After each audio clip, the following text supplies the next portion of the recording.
दोस्तों, आप देख रहे हैं आज कहानी स्टोरी के साथ। तो दोस्तों, चलते कहानी को दोस्तों। हेलो दोस्तों, यह ज़्यादा पुरानी कहानी नहीं है। एक दिन एक लड़का जो कि एक कंपनी में काम किया करता था, उसे किसी भी भूत प्रेतों पर कोई विश्वास नहीं था। वह भूतों प्रेतों को विश्वास दिमाग का भ्रम मानता था। एक दिन उसके कंपनी में कुछ काम बढ़ गया था, जिसके कारण उसे घर वापस आने में देर हो गया था। वह अपने ऑफिस के देर रात को निकला। वह अपने बाइक से था। कुछ दूर चलने के बाद उसका बाइक खराब हो गया।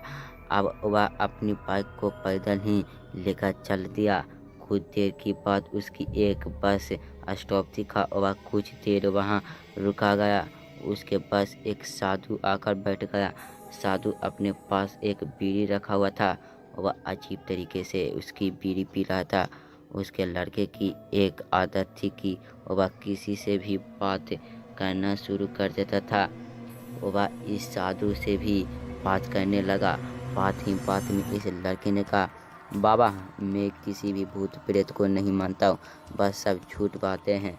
साधु ने कहा, तुम भले ही भूत प्रेतों को मानो या फिर ना मानो, लेकिन तुम यह ना कहो कि भूत प्रेत नहीं होते। यह सब कुछ होते हैं। इस बार को लड़के को थोड़ी हंसी आ गई। उसने कहा, भूत प्रेत तो क्यों हमें नहीं दिखाते हैं? क्या आप मुझे अभी कोई भूत दिखा सकते हैं? साधु को लगा कि अब इसे जरूर ही भूत दिखाना होगा। साधु ने लड़के को शमशान घाट की ओर चलने को कहा। फिर क्या था, वह दोनों चल दिया शमशान घाट। रास्ते में उसे लड़के को थोड़ा डर लगने लगा, फिर भी वह अपने डर को काम करने के आगे बढ़ते जा रहा था। कुछ देर के बाद वह शमशान घाट पहुंच गया। शमशान घाट में अभी कुछ लाशें जले रहे थे। साधु ने उसको एक ऐसे स्थान पर बैठाया जहां कुछ समय पहले की लाश जली थी। साधु ने जमीन में एक लोहे का कीला गाड़ दिया। उसने एक सफेद धागा बांध दिया। इस धागे को अंतरिक्ष डोर उस लड़के को पकड़ने को कहा। अब उस लड़के को हद से ज़्यादा डर लग रहा था। उसकी सांस तेज ही हो रही थी। इसके साथ ही उसके हाथ पैर भी कांप रहे थे।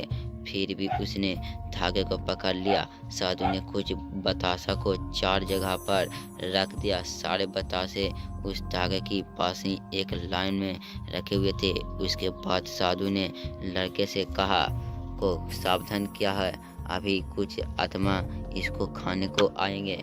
जब तक वह इसको खाएंगे चले न जाएं तो तब तक तुम अपने हाथ को धागे को मत छोड़ना। यदि तुम ऐसे करते हो तो तुम्हें नुकसान हो सकता है।